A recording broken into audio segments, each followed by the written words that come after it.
Welcome to Live with LIO. I apologize for the delay. We had a little technical difficulty, but I'm hoping we are all set now.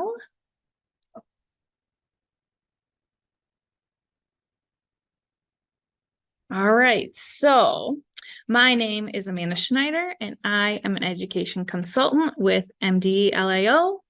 Welcome to our Live with LIO, engaging ways to build literacy skills. So we are here live in the office today. We were trying a new format and then technology stopped us. So now we are pivoting and making this work. So we hope you still enjoy our webinar today. Before we get started, I do have a few items to go over. This webinar is being recorded and will be added to the MDE-LIO video library on our website. Any questions that you may have during the webinar can be added directly to the Q&A feature located within your Zoom controls. We also have closed captioning available today that you can turn on within our controls. Also, all questions will be read anonymously, and we will address those during the Q&A portion of today's webinar. For those of you who requested professional development credits, when you joined, we will verify your attendance via the attendee timestamp within Zoom. And once that's verified, you will receive an email from LIO at the end of our series in April that will include information on how to receive those credits.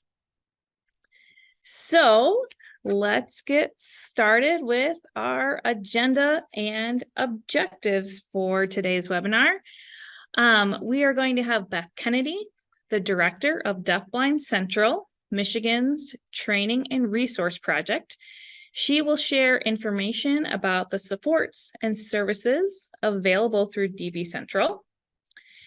Next, we're going to talk about resources available for building literacy skills.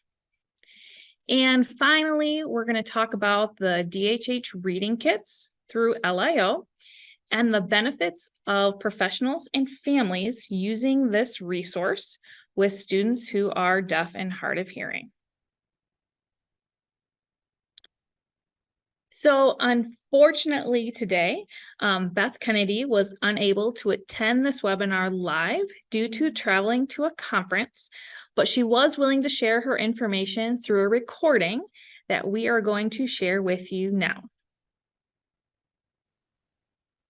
Hi everyone, I am Dr. Beth Kennedy with DeafBlind Central, Michigan's Training and Resource Project.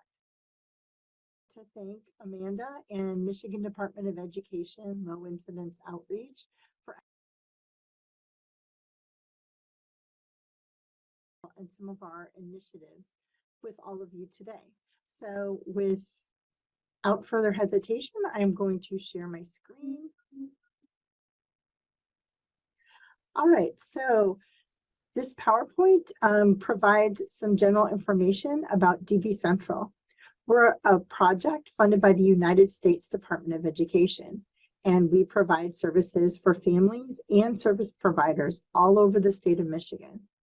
Our services are year-round, so we do not take summer off. We provide training.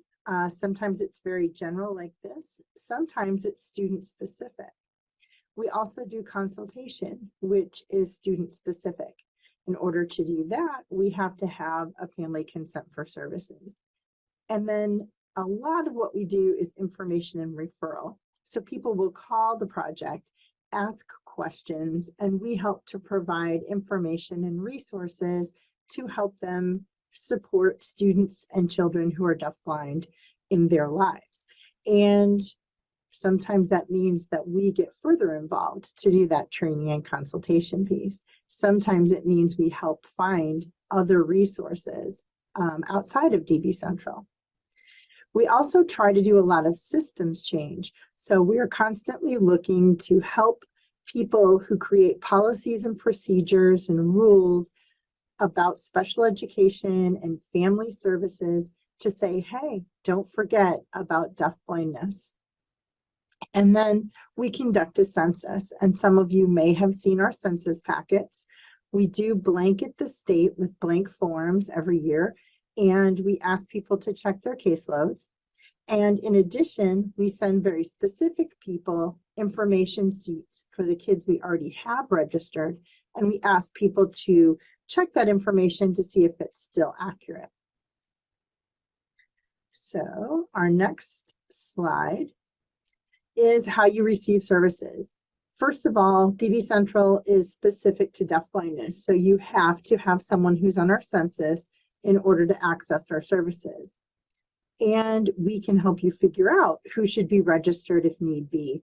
But then to access specific supports for that person, we need to get them registered and we need to get assigned family consent for services. And it's just a one-page form. It's very quick to fill out. And as I said, I'm very happy to help you figure out who should be registered. And that's what I'm going to spend a little bit of time talking to you about now. Sometimes people think deafblind means totally deaf, totally blind, or they imagine Helen Keller when they hear the word deafblind. And it's actually a huge umbrella, or sometimes people will say a spectrum, but people associate that more with autism. So if we think of this as an umbrella, who's under there? It's certainly people who have documented clinical forms saying we have a vision loss, we have a hearing loss. But it also means people who maybe because they have multiple disabilities can't be conventionally tested, but when they're observed in the environment, it's clear that they're not responding to auditory and visual information like their peers are. And it's also based on people who maybe the teacher of the deaf and hard of hearing and the teacher consultant for the visually impaired have worked together to do some functional assessments. So we don't have to have clinical reports. It can be based on functional assessments. It also means that people who have a little bit of hearing loss and a little bit of vision loss, but they don't really meet the criteria for DHH or blind visually impaired, but because they have both, they can qualify as deafblind. And actually that comes from the Michigan IEP eligibility for deafblindness. Maybe they don't qualify as either or, but they do as both together. It also includes people who have cochlear implants. You know, sometimes people think, well, if they have their cochlear implant on, they hear within a normal range, but people who have cochlear implants, unilateral and bilateral, still do qualify if they have a significant vision loss as well. And people who have progressive losses of vision and or hearing do qualify for DB Central services as soon as they're diagnosed. For other agencies and organizations, they have to wait until they get to a certain limit of progression. But for DB Central, as soon as we know it's going to progress, we'd like people to be registered with us so that we can start planning for the future. And then people, it could be progressive loss of vision and or hearing or both. And then people who have any of the described vision and hearing losses that I've already talked about and have additional disabilities. And then people who have any IEP eligibility. So I've heard people say, well, I didn't think to call you about this student because they have a DHH label or eligibility. They don't have deafblind on their IEP. You don't need to have deafblind on your IEP to access services. In fact, the vast majority of people who are involved with DB Central have an SXI label, the severe multiply impaired.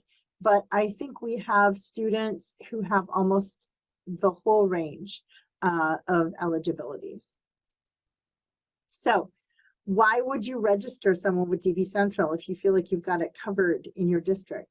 And the reality is that deafblindness is a disability of access. So you can be providing stellar supports in your classroom or in your district. You might be the best consultant, but if you're not adequately addressing the vision and hearing loss and the impact of having both of those together, then that student or that child's probably not fully accessing what you're doing. Therefore, they're not getting the full benefit of your support.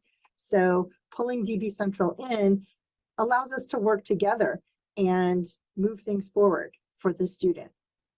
Another thing to remember is deafblindness is not hearing loss or, DHH plus blind visually impaired. And so therefore we have a teacher of the deaf and hard of hearing and a consultant for the blind and visually impaired. We're good.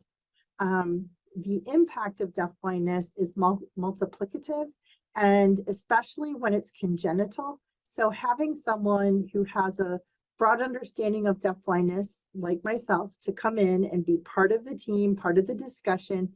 You know the kid, you know the student. I know about deafblindness. Let's talk it out. Let's figure this out and improve what you're doing for the student. So I mentioned the impact of deafblindness. And one of the things that we've done that I think is really cool to help teams address the impact of deafblindness was something we started over COVID, because we were really worried about kids who are deafblind accessing distance education. They're not seeing well and hearing well, so learning from a distance is really tricky for them, sometimes impossible when you're talking about kids with multiple disabilities. So we came up with this story time idea. And so it does address the communication and the concept development issues associated with, as I said, especially congenital deafblindness. And we can also provide training and consultation to enhance communication and concept development. I do a lot of that. But anyone can access our storytime stuff. And so I am going to finish this PowerPoint, and then I'm going to pull up the DB Central website, and I'm actually going to spend a little time talking about storytime because lots of people use it. So if you want to access me directly, here's my email address, beth.kennedy@cmich.edu, and my phone number, 989-774-2725. That's the general number. I'm extension 1. And a wealth of information is available via our website. So I am going to just get out of this PowerPoint and pull up the website. Here is the DB Central homepage. And if you scroll down towards the bottom, you'll see Storytime with DeafBlind Central. So click on that. And then you get an explanation from Kristen Knight, who used to work with DB Central. But just below that is where I want to spend time.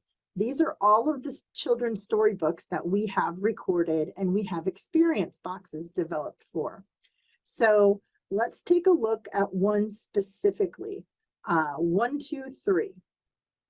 So if you click on that, it scrolls down to this section where you can watch the whole video of 1, 2, 3.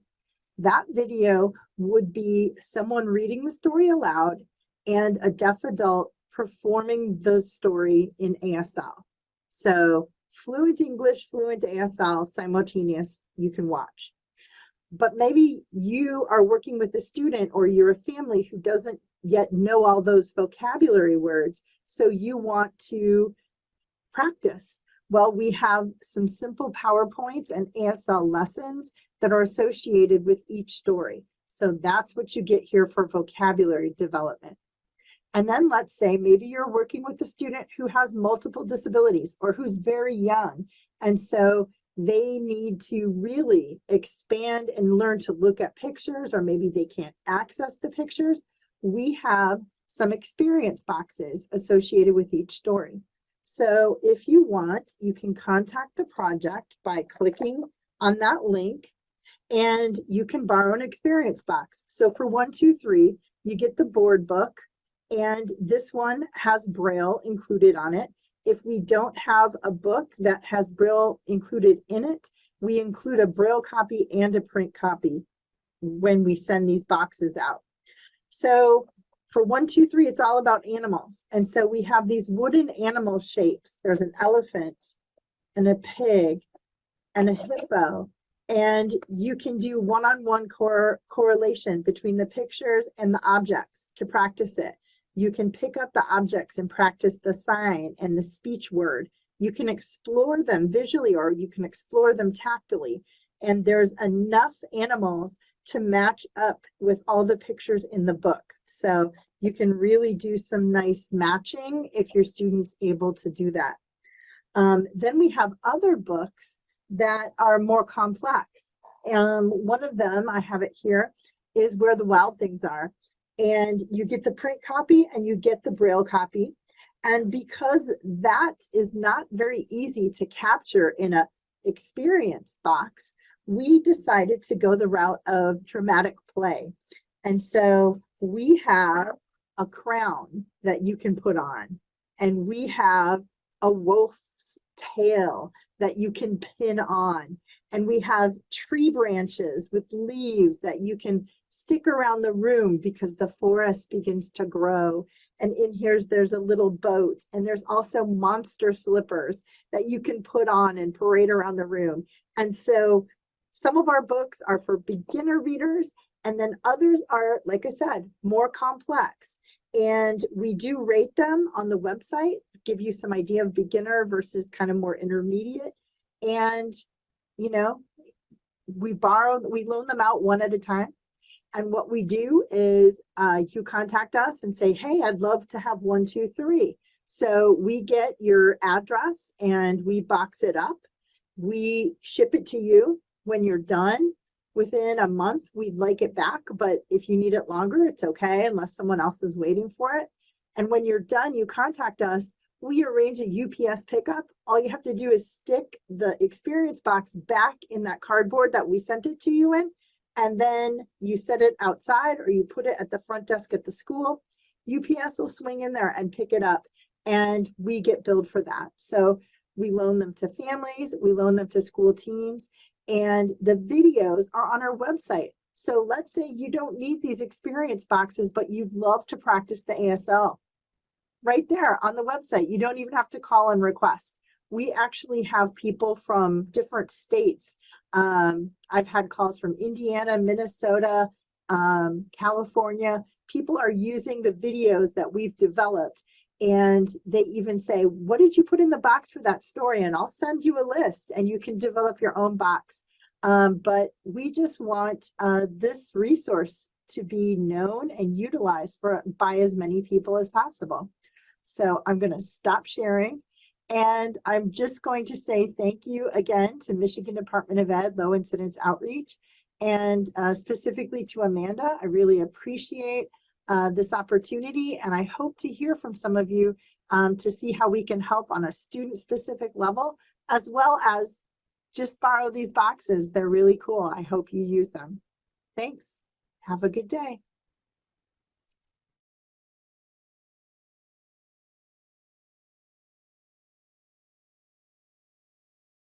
This is Amanda. So again, thank you to Beth Kennedy for all of her effort in making that video for us and sharing that information.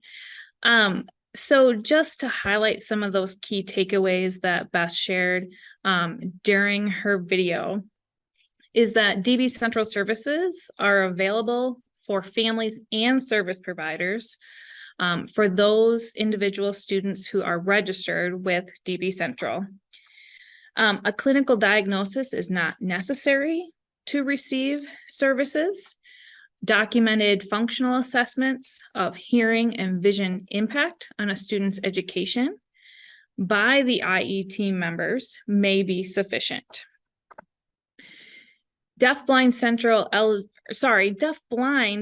eligibility is on the student's IEP is not necessary to receive services from DB Central.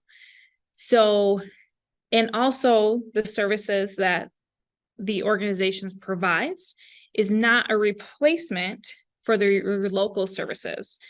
So as Beth explained, that provider with firsthand knowledge about the student as an individual, then coupled with the expertise of DB Central, can further benefit not just a student, but the entire IEP team.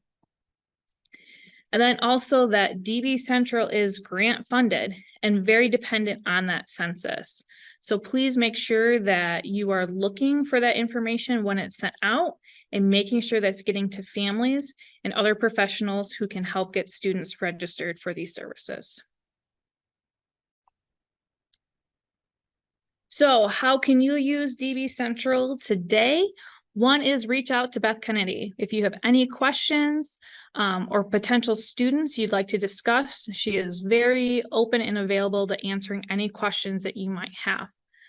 Also watching for that paperwork about the census that will be mailed to your ISD. And then sharing the Storytime resources with families and other professionals who are interested. There are currently 30 stories that are available on the DB Central website.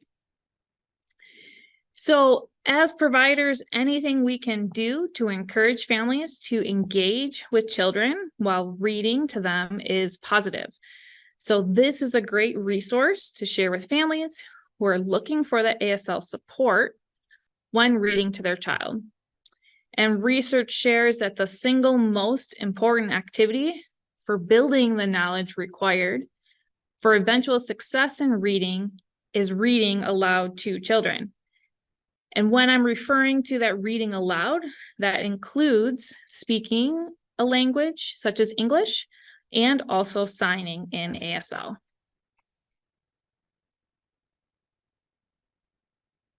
So let's talk about some of these benefits that we have to reading with children. So we know that it has numerous benefits, and children need these experiences to learn the skills to become readers themselves.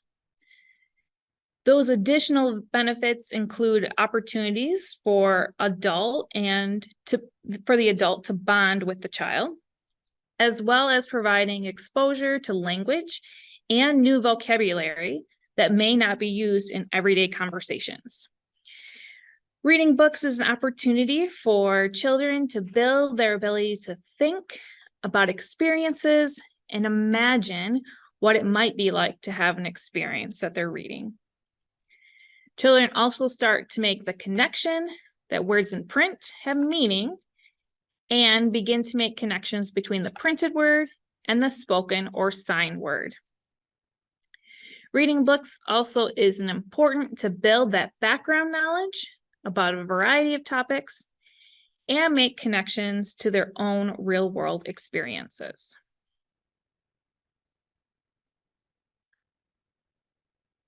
So the National Deaf-Blind Network created a resource that shows the progression or the steps to literacy development, and that link will be put in your chat. Each stage lists specific skills and a list of potential strategies on ideas and activities on how to progress to that next stage. There is also a companion literacy skills checklist that also can be used with this document.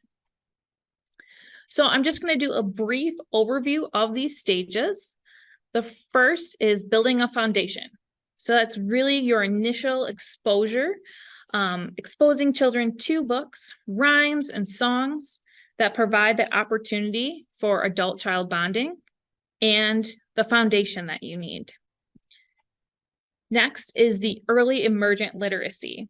So this is the phase where children start to show interest in books, are looking at the pictures, are making connections between people and objects, having names, labels, or signs.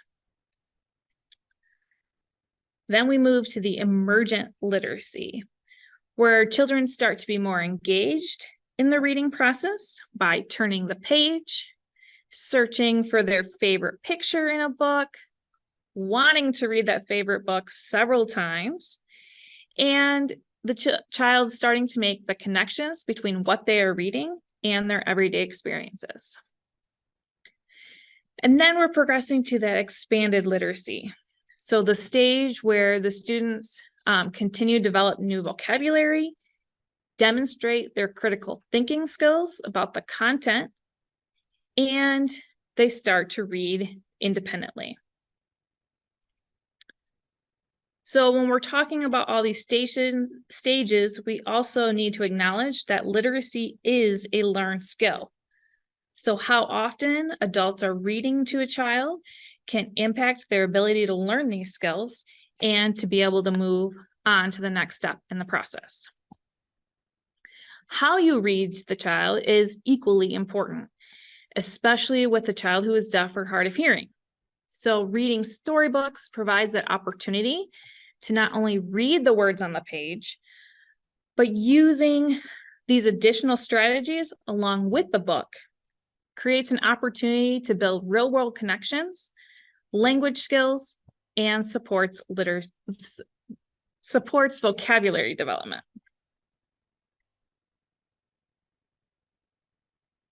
So one of those strategies to support literacy beyond just reading the book is dialogic reading.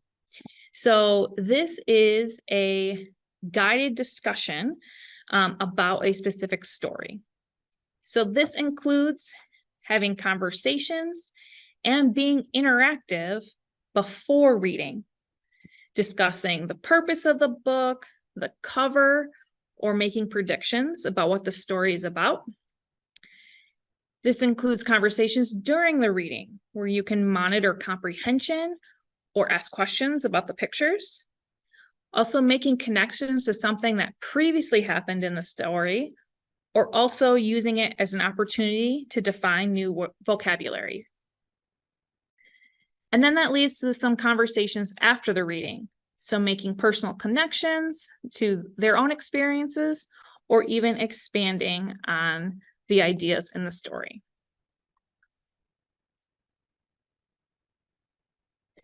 So if we talk about dialogic reading specifically with children who are deaf and hard of hearing, we have research that this supports students regardless of their language or communication mode. It's targeting and discussing specific vocabulary within a story provides that meaningful context to learn new words and then add those words to the child's expressive vocabulary. Dialogic reading also provides a way for adults to ask questions, listen to the student's response, and then expand on that response through rephrasing and adding more information. Questions, prompts, and discussions also provide the opportunity for deaf and hard of hearing children to make connections to the pictures and then discuss what they are seeing as it relates to the content.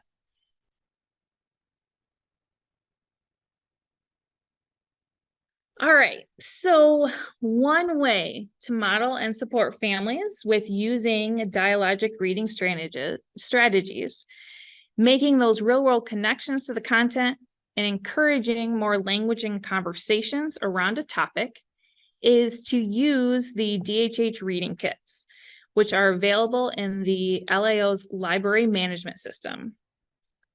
So families and professionals can make a free account on our website to check out any of our resources. And that is all found at lms.mdelio.org. So we currently have 3 different libraries available specifically for deaf and hard of hearing. So right now we're just going to focus on the DHH reading kits, but know there are also some other resources available. So we currently have 21 book titles that are going to support that expanding language in English or in ASL that families and professionals can use with students. So the DB Central kits that Beth has created, she reserves those for families and professionals working with deafblind students. So they also created that great resource of all the ASL videos and the vocabulary. So LIO partnered with DB Central and their generosity for letting us connect to their videos. And LIO has created lesson plans to go with these books that are more specific to deaf and hard of hearing students. Each kit is mailed directly to the address provided with a copy of a book, an activity sheet, any supplies that are needed, and additional information utilizing a variety of strategies to strengthen language and vocabulary. So families or professionals only need to mail back the book after having it for 4 weeks, and you can keep all the remaining materials. So I'm going to pause talking for a second so you can read all of the images of the book titles and know what books we currently have available.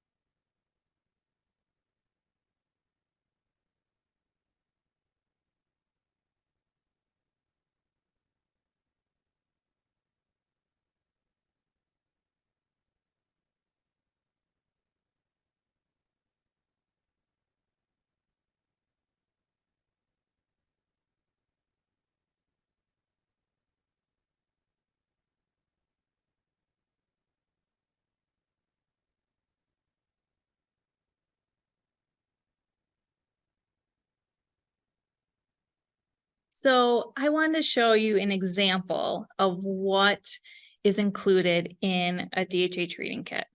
And this, on your screen, you're seeing a small snippet of an activity sheet.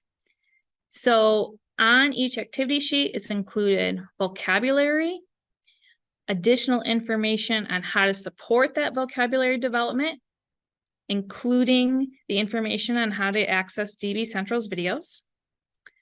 There are conversation starter questions that can be used before, during, or after you read the book. And then there are at least 5 activities that families can choose to do together to build that real-world connection between the concepts of the story and playing vocabulary games. So I'm going to stop sharing my screen for just a second so I'm a little bit bigger. So here is an example of what you get in the kit. So for Curious George Makes Pancakes, you get a copy of the book.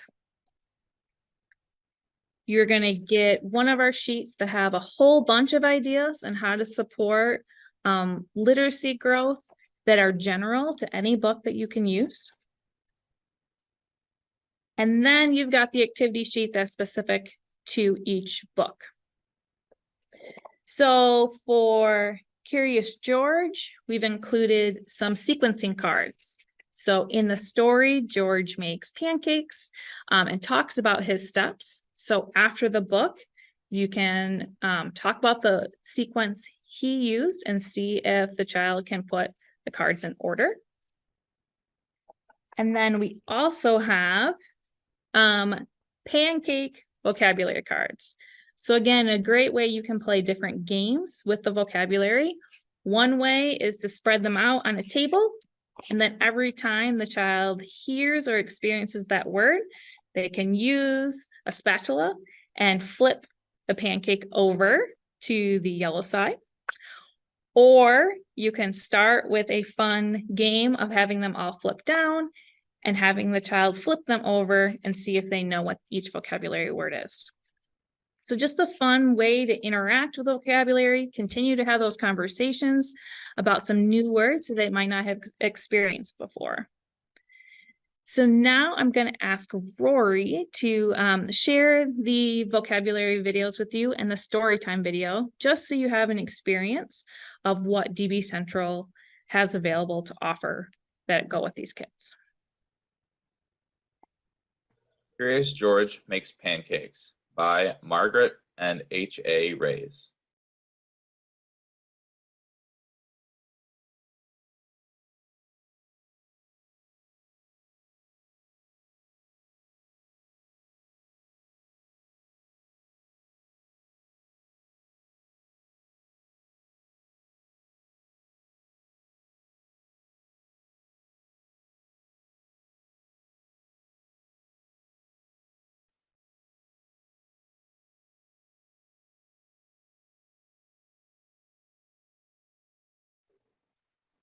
This is George. George was a good little monkey and always very curious. One morning, the man with the yellow hat woke George early. Time to get up, George, he said. The pancake breakfast is today.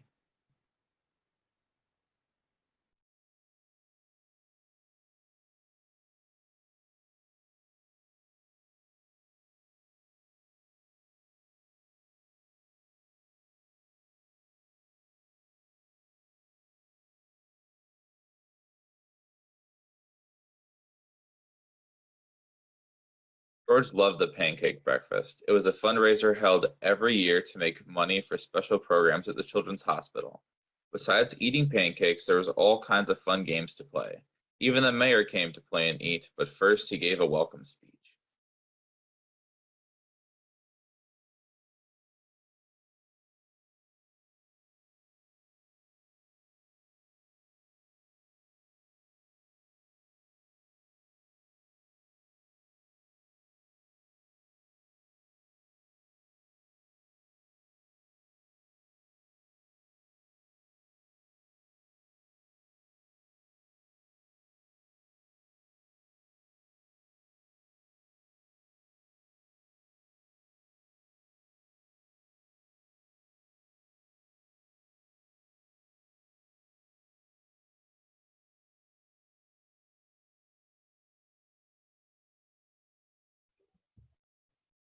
Curious George makes pancakes.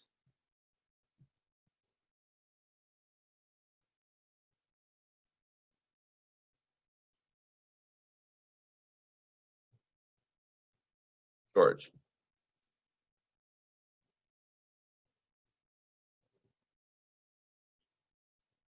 Monkey.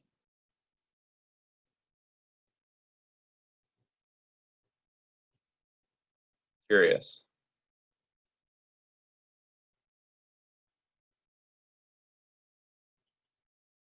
Man with the yellow hat.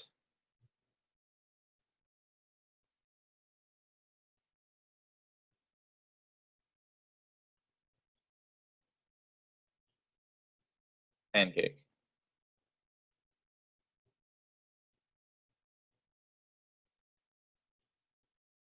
Fundraiser.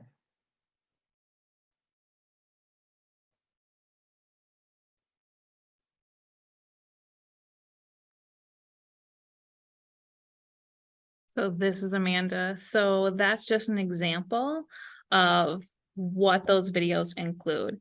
So the vocabulary videos are another resource that parents can use so they can start to build some of those signs for specific vocabulary that they can use while reading to their child as well. One more kit I wanted to highlight with you is there was an old lady who swallowed a fly. So you get to create your own lady.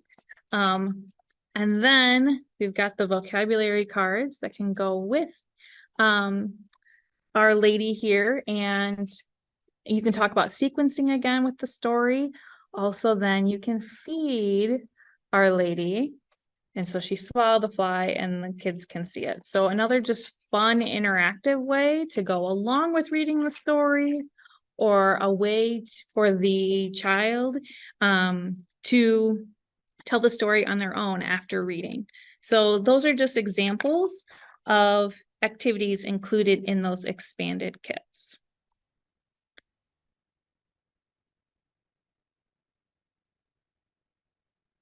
All right, so the next phase that's going to be added to the LMS system very soon is some emerging language kits. So these are more earlier aged students who are working on that emerging vocabulary and story development.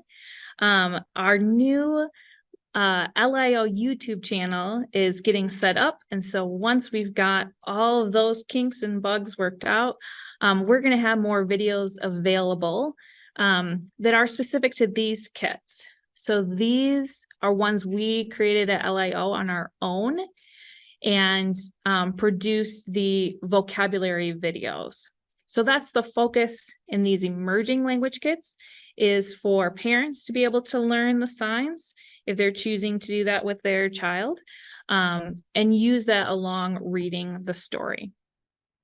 So the themes included in these sets, they're more focused on 2 or 3 books instead of just one. So we've got a theme of bedtime, counting and dancing, body parts, playing peekaboo,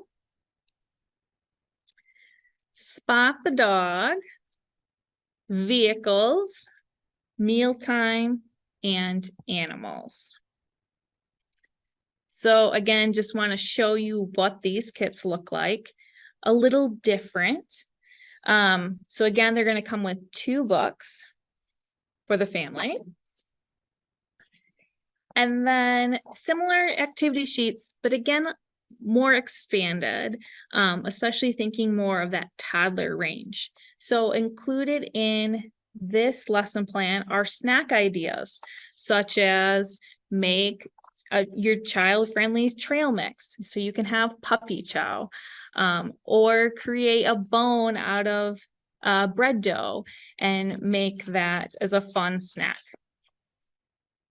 Again, there's a whole list of easy activities you can do. And one of them is just go play at the park and make that connection between Spot playing in the park and you going as well. There's also fun crafts included in this one, again, to bring that hands-on experience to the stories. So one is creating a dog headband so that toddlers can pretend and play as a dog. And then the second is an origami dog. So you can follow the directions and then kids can color and design their own dog face with that. Then we also have songs. So fun, engaging songs that relate to the theme of the story, as well as finally just a list of vocabulary words that we have for both stories. So with that, I'm going to show you an example of what our vocabulary videos look like. So you have that experience as well. It's coming very soon. So Rory, if you've got that, go ahead and share that. DHH Reading Kits. Spot goes to the park. Learn American Sign Language words that go along with this book. On screen is a fluffy golden retriever.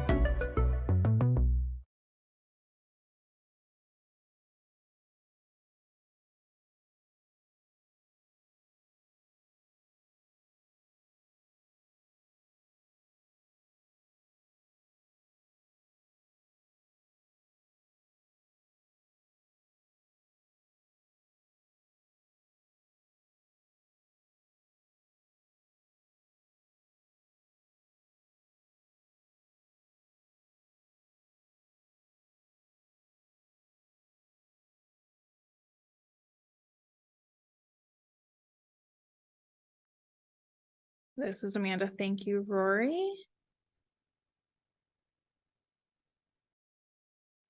All right, so as a quick wrap up to talking about literacy, I also wanted to make sure that you're aware of just some other resources that are available to support families in literacy development.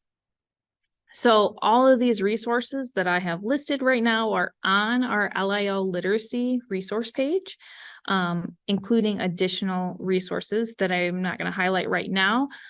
So please make sure you check that tab out on our website and recommend that to families as well.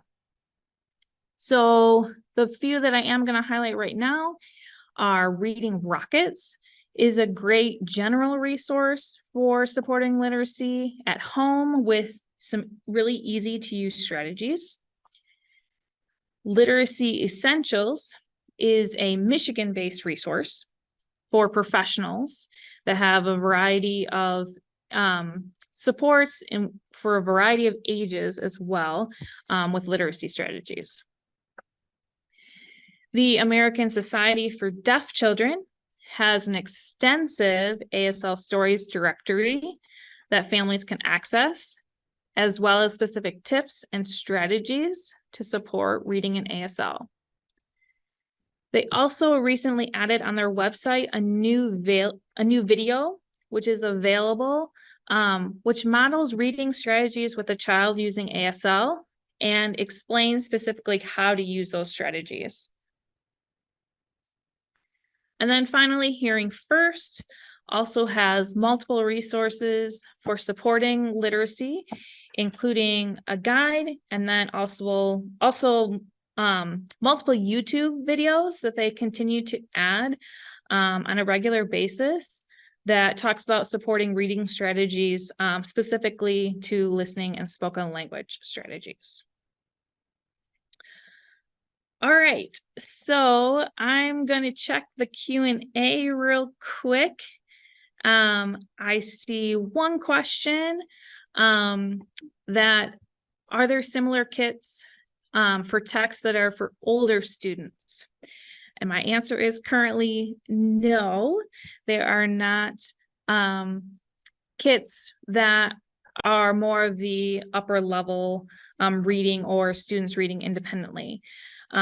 Lesson plans that go with that. But I will add that we have our DHH character library that has books for older students, and we have some new books that we are going to add in the next coming weeks as well. So the answer is no, but that doesn't mean we can't expand in the future and add those resources then.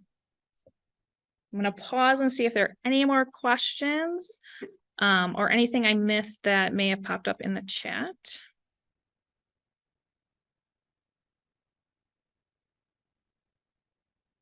I do see one more question about mailing the books back. So yes, parents or professionals can mail the book back.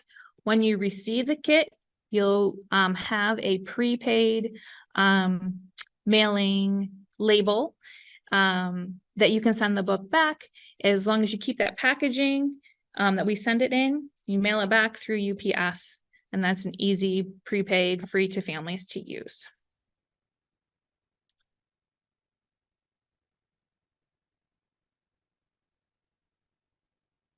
All right, if there are any other questions, please feel free to email me directly, and I'm happy to answer any of those questions about the reading kits or anything else that we talked about today. So we do just have a few minutes left. So I want to just highlight some upcoming MDE-LIO events.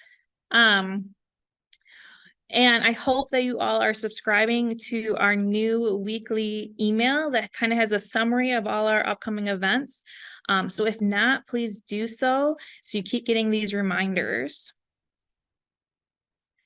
The key new event that is coming out that we want to make sure everyone is aware of is the Lee K Legislation Forum. This is going to be on Wednesday, December 13th from 12 to 1 and on Zoom.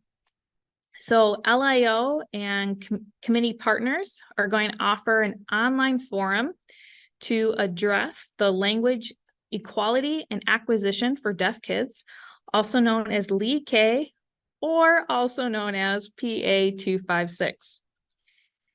So LIO has been given the oversight and funding to coordinate the requirements of this legislation in Michigan, and our 1-hour forum is going to share the information about Lee K, including information about the law and next steps for implementing it in our state. So for more information, we now have a event page up on our website, and we'll also add the link to the chat so you can sign up for that Zoom meeting that will just be in a couple of weeks.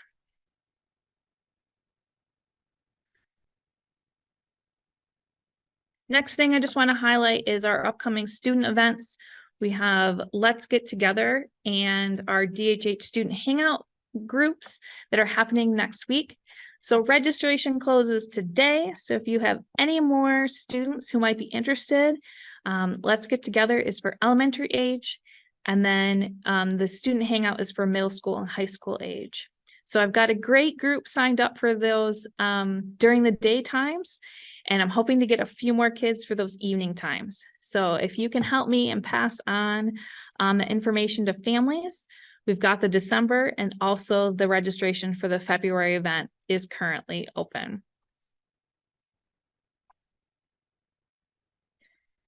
So a few more quick updates.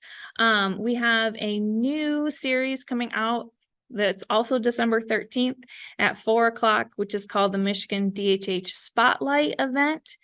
And so if you're working with students on building and expanding self-advocacy skills, we want to highlight you. And this is also an event to learn from each other. So it's a fantastic resource if you're working one-on-one with students, or you've created some type of tool that you want to highlight. So please email Kelly Dunham if you've got something you want to share during this type of event for either the December or the February spotlight. And then also please just come as a participant to learn from each other.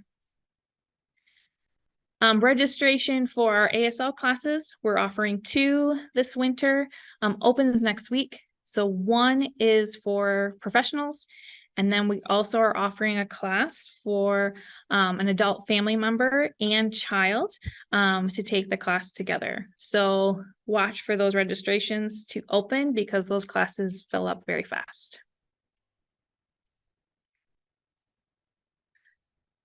Also, for a winter activity over winter break, we are offering through our Camp T, have put together winter kits. So these are fun activities that families can do together. And the theme is snow. So making a snowball launcher and making snow sculptures and adding the discussions about language and building that throughout. So registration for that actually closes tomorrow. So again, pass that information on to families who might be interested. We also have professional development opportunities coming up, including a peek inside early involvement. We have one in December, but that registration is closed. So we're hoping some of you can join us for January 19th, which is going to be at Washington ISD, focusing on early childhood. And anyone who works with that 0 to 3 population is encouraged to attend. That also work with deaf and hard of hearing students. And registration is currently available for our educational interpreter workshop that is on January 27th. All right, and last but not least is our Family Matters Conference that LAO partners with other organizations to host. Please save the date for Saturday, March 9th, 2024, and this event will be held again in Lansing. So thank you for joining us today. Thank you for being patient as we let you into the webinar a little bit late. But if you have any questions, please feel free to email me or any of my colleagues, Kelly Dunham or John Kirsch. And also don't hesitate to reach out to our director, Roxanne Balfour.